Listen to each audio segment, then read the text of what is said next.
Good morning and welcome to our daily word and prayer. My name is Tom Short. So glad to have you along with us today. And as you know, we're doing things a little bit differently for the time being. I lost my wife last Thursday, and I'm going, we normally have a daily Bible study and time of prayer, and it's designed to just help us learn the word and grow. And for several reasons, I'm just kind of sharing my grief journey with you. One big reason is I don't think I could have the time to prepare. What I've got to share today might be just a little bit scattered. There's so much to be saying, so much that I feel I'm learning, absorbing, growing in, and that doesn't mean I've got it down. It just means I can see what things God is wanting to be teaching me. And He might be wanting to teach you that as well. And so I think you'll appreciate today. I think there'll be some wisdom I'm learning and so on. So let me start by saying I'm wearing a shirt that says "It's a Wonderful Life." And I couldn't help but think about that this morning. My daughter gave my wife and I matching shirts based on the movie "It's a Wonderful Life." And I thought about it because this morning, I'm getting various texts, and I received a text this morning from a good friend of ours, Andy Kramer, who lives part-time in the United States and part-time in Italy now. And, of course, he and their church went through some real suffering when their pastor, Frank of Pisa, and his wife were hit by a van, actually, crossing the street here just several weeks ago. And Frank's life was taken quickly, just like Roz. It's like he was there and then he was not. And Pam is, she's got a long road of recovery ahead of her.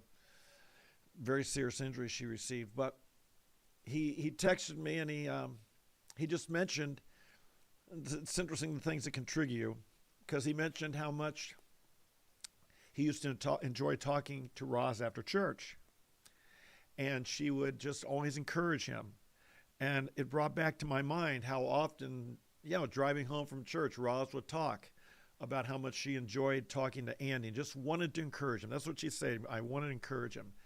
And I think Roz had a real special gift of mercy.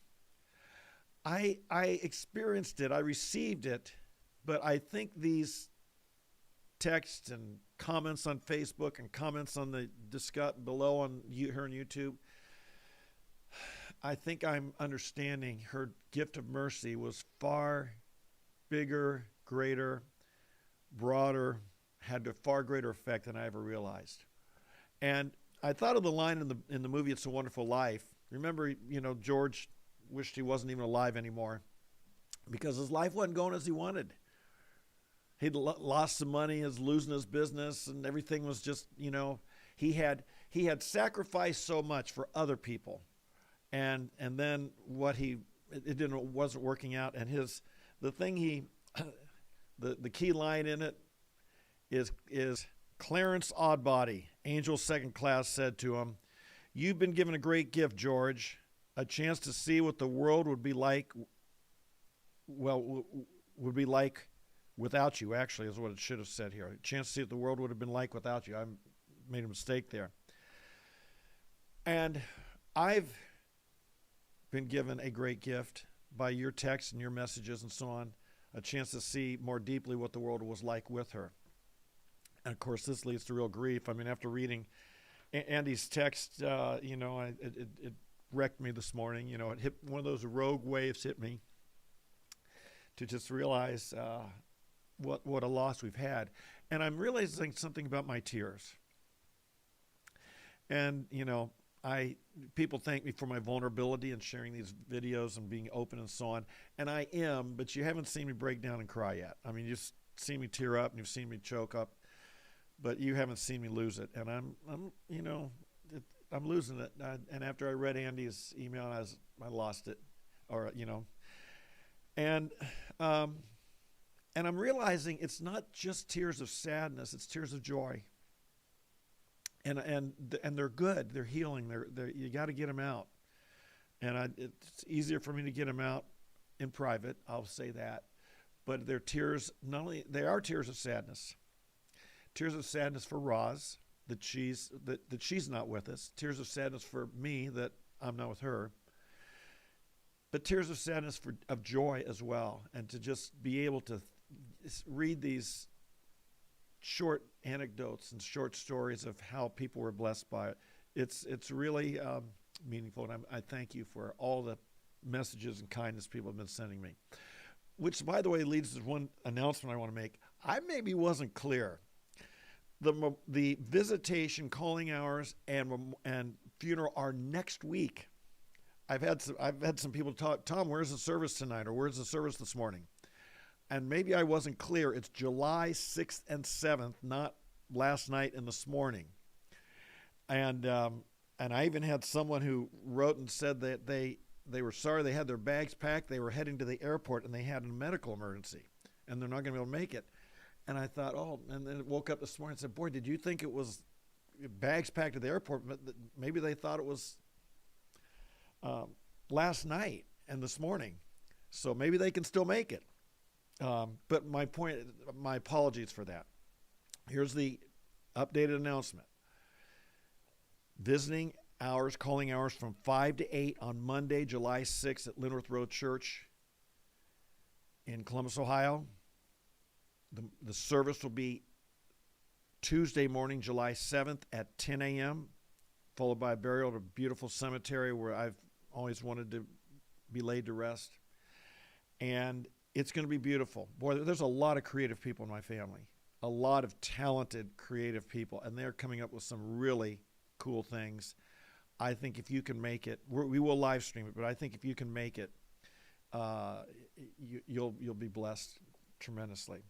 But this leads to what I want to talk about today. I want to share a little bit about my day yesterday because I want to talk about connecting with people. So many people. I mean, just been inundated with love, and I'm so grateful. So many people have asked, how can they help? What can they do?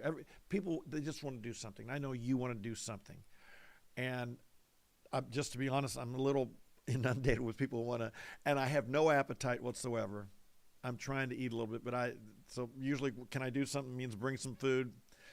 I'm just not interested in eating, to be honest. And someone mowed my lawn for me yesterday, so that got taken care of, and someone watered the flowers for Roz's flowers out in the yard, so that got taken care of. And so I'm grateful, and I don't know if people want to help. I'll think of some things probably after next week. But a number of years ago, when Roz's mother died, she died about 30 years ago. And when her mother died, her father took it really hard. Now, her father is, picture this if you will, he's German heritage, an engineer, a man's man, a strong man. He carried himself with dignity. He was very successful in life. And people like that, men like that, from his generation, the World War II generation, went through the Depression, World War II. Men like that often are quiet, soft-spoken. They have great dignity, but they hold their emotions in. And especially if they're engineers, and especially if they're German.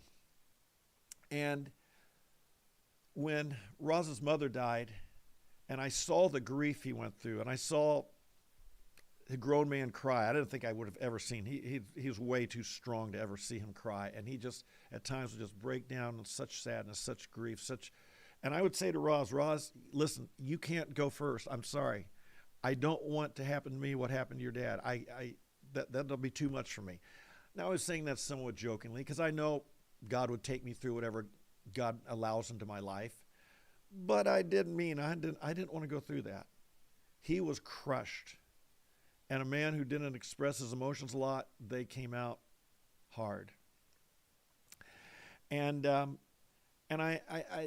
thinking about my journey, and I'm comparing that, and I didn't want this, but you know one thing I'm realizing here, and this happened with him, I believe, and I'm a little bit different in life. I'm pretty outgoing and talkative, and I am more emotional, and our generation is compared to his generation, and I am German background, but I'm not an engineer by any means.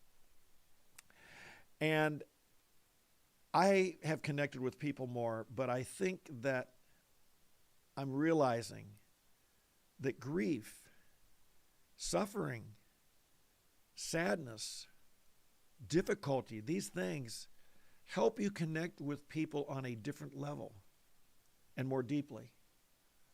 And I'm experiencing that. I'm experiencing, like I said, I mean, even just social media, which, by the way, social media, how often is it used as just trashy? And it can be, just so negative and poisonous. But we're using it for good and healing and comfort and encouragement.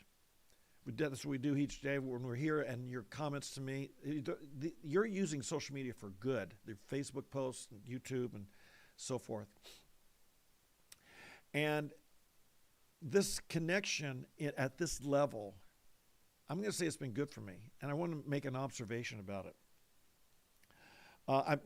All these positive comments is one way of connecting. My neighbors have been wonderful. Now, Roz and I used to walk every day. At least once a day, we'd walk around our neighborhood. We really enjoyed it. We would walk for our own exercise, but we would also walk to talk to people. So if we ran into someone, we'd stop. We wouldn't just say we're in a hurry to walk. We would stop to talk. And we made friends. And I have counted, this morning I counted no less than 27 neighbors. No less than 27 neighbors have reached out to me, hugged me, cried with me in the last couple of days. Do you know your neighbors? A lot of people don't even know their neighbors. We do have people in our neighborhood. I don't know if they know any of their neighbors. They drive home, they hit their garage door opener, they go in the garage, they close the garage door. Someone else mows their lawn, someone else does their outdoor work. There's people in our neighborhood I don't know if I've ever met. But there's a number who, with their out, we stop, we talk, we've made friends with them. And again, like I was saying yesterday, you make connections with people. Get involved with people. Talk with people. Don't be too busy for people. Life is busy. Life has a lot of pressures. Work has pressures. Our own families have pressure. Our responsibilities. There's a lot to do in our world, isn't there? But don't get too busy for people. And even that person that you don't have to know, they're a neighbor. Get to know them. They're a human being. Reach out to them. It comes back on you. Last night, a couple of neighbors I was talking to, it struck me, the husband, his father, was diagnosed with pancreatic cancer a little over a year ago. And I would talk to him when I would walk around the neighborhood, and he and I kind of disagreed on religion and politics, and we enjoyed sparring with one another. He was an attorney. We enjoyed talking with one another. We both had a kind of fun like that, But we both admired one another. We both liked one another. And when he told me he had cancer, he wanted to tell me, he said, because I know you would pray for me. And not only did I pray for him, but I began to visit him 2-3 times every week, maybe more. I tried to go over every day if I could. And in those last months of his life, we developed a close friendship. And he passed away last summer. And I will say that talking to his son and daughter-in-law last night, I realized they wanted to come comfort me, and they cared about me. They wanted to do anything they could for me because they had seen me do that in their father. I didn't go over and befriend him so that someday I would get it back. That wasn't my motive. I didn't even think about it. I had no idea that this day would come. But I will say this, that had I not taken that chance to go out and just befriend and be kind to that elderly man who was about to die, I don't know that I ever would have met this other couple. I certainly wouldn't have become friends with them. I may have waved at them as they drove by on the way into the neighborhood. We reap what we sow. Go build relationships. Our country has become so isolated. We're in our cars, we're in our homes, we lock our doors, we air condition our house so the windows aren't open, and we're not in our yards much. Get out and meet people. Don't get too busy for people. I've been inundated, showered with love by groups, by my family. My family, they're concerned about me. My daughter keeps wanting me to eat, and they keep saying, you want to come over tonight? Do we all want to get together? What do you want to do, Tom? What do you want to do? And so let me tell you about yesterday. And yesterday we had to pick out I had to decide on the casket, and we had to pick out the clothing that Roz will be wearing and the jewelry she'll wear. And, excuse me. And so my daughter in town, Christine, she came over to help me with this. I'm not going to pick out clothing and jewelry without the help of one of my daughters. And we basically spent the whole afternoon together. She got there about 12:30, and I doubt she left till about 6. And she didn't have to. I mean, it didn't take us that long to pick out a dress. But as she went through the jewelry, and then we went through we went through some old pictures. We found some old pictures of Roz that had we didn't know where they were. And she was showing me some things I'd never seen, some pictures I'd never seen. And it was a special, special time. And one thing I realized is that it's wonderful to be around the group, to be around the people where it just helps you keep control of yourself. It helps you keep busy. It helps get your mind off what would otherwise maybe be too heavy. But it was also wonderful having that one-on-one time. And I'm so glad she stuck around a lot longer than she needed to. She's got 5 kids, and a husband who's home putting together the service. Her husband's going to be doing a lot of the music, and he's putting the service. And so she had other needs, but she was giving me that time. She went down to the funeral home with me. And we just talked. We talked about, I was able to share with her how her role is going to be changing now that Roz is gone. And we were able to share things. And she was just so pleasant and so listening, and let me kind of open up on things I'd never talked to the whole group about.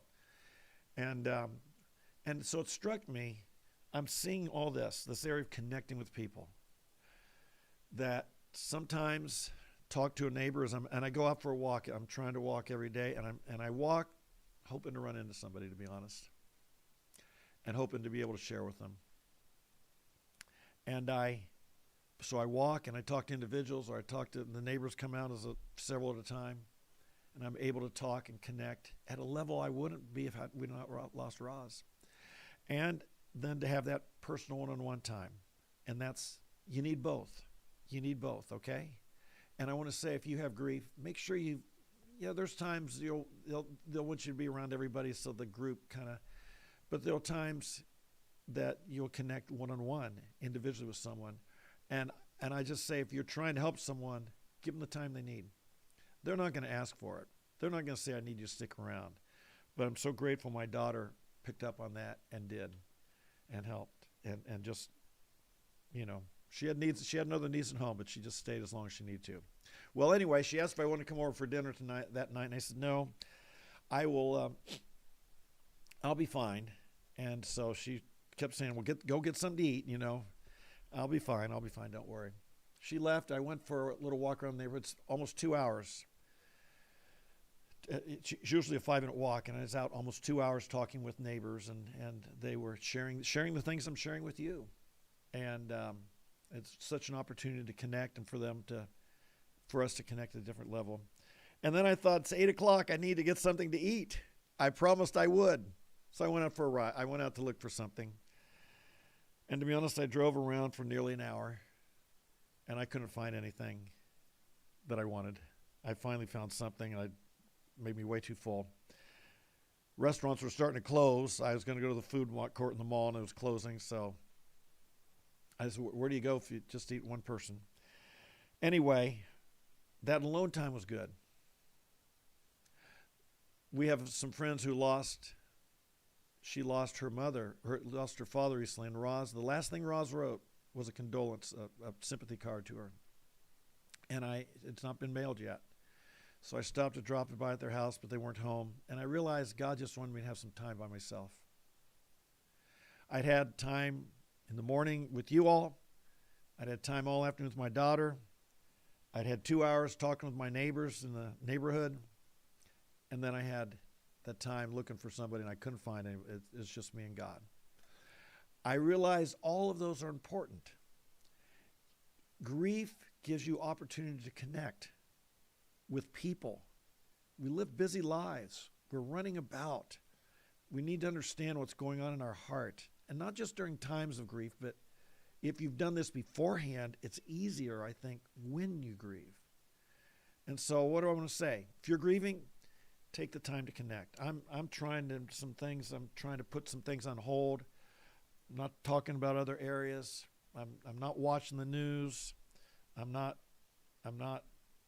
thinking about some of the things that normally do. I'm not thinking about our organization. I'm just trying to allow time to connect with people and to connect with God. And if you have a time of grief, do that as well. And I want to say, the more you do that before your time of testing and trial comes, the more you'll be able to slide into it when it has to happen, okay? I think that's about all I had. So many things I was going to say. Roz really did lead a wonderful life. She touched a lot of lives, and I'm being given a great gift, the chance to see that happen. Remember, the visiting hours are next Monday, July 6th, 5 to 8. It's on my website if you want to know more information. TomShort.com/ROZ, Roz. TomShort.com/Roz. And you can find more. Some of you out-of-towners, it'd be wonderful if you come. If you can't, you can catch the live stream.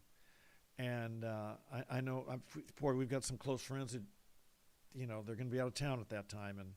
And I know your heart's with us, and I know you love us. And so we know you're with us in spirit. But if you can join us, if you're either local or out of town, and honor her in that way, we'd sure love that. And if you can't, we understand your heart's with us. Father, we bless you today for the wonderful life that my wife lived. I want to thank you for her gift of mercy and how, Lord, I must acknowledge it was far deeper and more developed than I ever understood. And she touched more lives than I ever realized.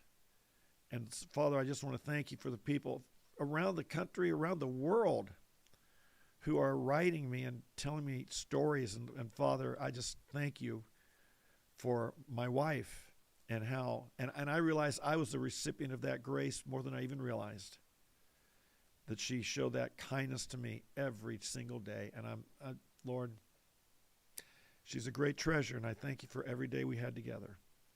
I pray for each of us, Lord, that we would know how to connect with people, and we would do it. If, Lord, any here who are grieving or hurting or who know someone who is, help us, Lord, to know how to connect. Help us, Lord, to know how to reach them where they're at. Help us, Lord, now know how to comfort, how to love, how to listen, how to let them process. And I pray and we thank you, Lord, for in these times that you're there, and we will grow closer to you. I believe it. In Jesus' name, amen. And that reminds me, before you tune out, I know I've gone long. There was some discussion on people saying, we know she's in a better place, and should you say something like that? Well, I was thinking about this quite a bit, and I thought of the verse about singing songs to a troubled heart. It is true that Roz is in a better place right now. I have grieved that when our family gets together and has a wonderful time these last few days, that I know she would love to have been there. I know she would enjoy it. And that's what saddens me, is that she didn't get to enjoy that. And then, yes, I do remember she's in a better place. She's enjoying heaven. I'm sure of it. And yet, it's not easy to move from one to the other. We who grieve will get there. But sometimes it takes a little time to get there. And so I think that's what that person was suggesting. Hear people out, meet them where they're at, let people have time to process their loss. And we'll all get to the place where we really deep in our soul know that Roz is in a better place, and we're so happy for her, and we are. But sometimes it's our mind's just not there yet. And so as you're helping someone with grief, or if you're having grief, I think that's okay to allow some time there as God heals your heart, okay? Hey, so glad to have you along. Remember, you can find out more of our plans, and some of the special things.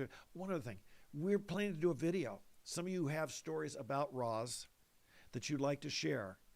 If you go to tomshort.com/ROZ, at the bottom, there's a way in which you can share a brief story or video testimony. We want to keep them short because we'd like to have a lot of them. If it's short and sweet to the point, it will be shown in our major service, in the funeral service.